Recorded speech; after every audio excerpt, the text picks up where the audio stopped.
اس video میں ہم بات کریں گے حکومت نے یہ طے کیا ہے کہ اب گاڑیوں کے جو نمبر رجسٹریشن ہوتی تھی اس میں بڑی تبدیلی کر دیا ہے۔ یہ دیکھتے ہیں کہ یہ کیا تبدیلی ہے۔ دیکھیں جی، ہوتا اس طرح تھا کہ ایک بندہ جب گاڑی خریدتا تھا، یعنی نئی گاڑی جب نکلواتا تھا کمپنی سے 0 میٹر، تو پھر وہ ایک نمبر الاٹ کراتا تھا، موٹر سائیکل ہے، گاڑی ہے، جو بھی کوئی اس قسم کی وہیکل ہے اس کو، تو وہ نمبر جو ہے وہ پھر گاڑی کے ساتھ چلتا تھا۔ اگر ایک بندے نے گاڑی نکلوائی ہے اپنے نام پہ، وہ پھر اس کا نمبر جو بھی الاٹ ہوا ہے، مثلا 1 2 3 4 اس کے ڈسٹرکٹ کے نام سے، ابھی اس کو جو ہے وہ پنجاب کے نام سے، سندھ کی سندھ، اور اس طرح سے اسلام آباد کی اسلام آباد۔ تو پہلے پنجاب چونکہ بڑا صوبہ تھا تو ڈسٹرکٹ وائز ہوتا تھا، اب مرکز، اب اس کو جیسا کہ آپ جانتے ہیں کہ سینٹرلائز کر دیا گیا ہے، یعنی پنجاب کے نمبر الاٹ ہوں گے۔ تو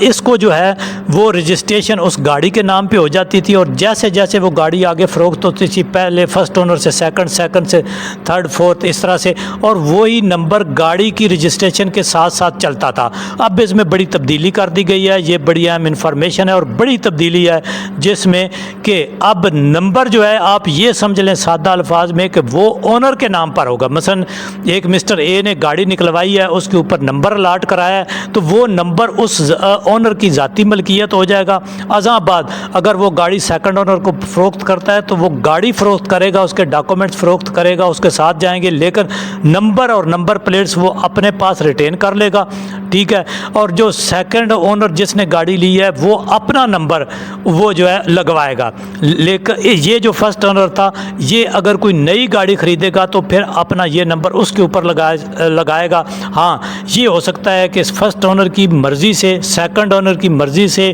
وہ نمبر بھی اگر اس شخص کو سیل کر دے اس کے ساتھ وہ پھر اس کی ملکیت ہو جائے گا، وہ اس گاڑی کے ساتھ چلا جائے گا۔ تو یہ ایک بہت بڑی تبدیلی ہے۔ آلریڈی چونکہ سارا سسٹم پہلے دوسری طرح سے ہے، اب دیکھتے ہیں کہ اس میں آہستہ آہستہ کیسے چینجنگ آتی ہے۔ جیسے جیسے گاڑیاں میرا خیال ہے سیل ہوں گی تو یہ نمبر بھی تبدیل ہوگا۔ حالانکہ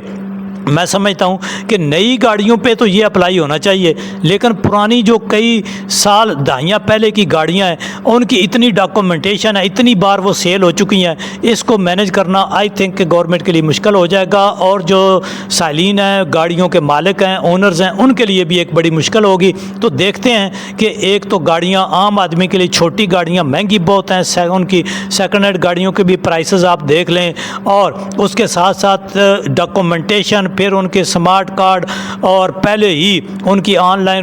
جو ہے وہ ٹرانسفر، اور اب ایک یہ جو چیز ڈالی گئی ہے، میرا خیال ہے کہ گاڑیوں کی سیل پرچیز کے اوپر عام آدمی جو ہے وہ اتنا فیملیئر بھی نہیں ہوتا ان چیزوں کے ساتھ۔ دیکھتے ہیں کہ یہ تبدیلی جو ہے وہ کس طرح سے گورنمنٹ اس کو ہارمونائز کر سکتی ہے۔ تو یہ ایک بہت بڑی تبدیلی ہے۔ جتنے بھی گاڑیوں کے مالک ہیں، گاڑی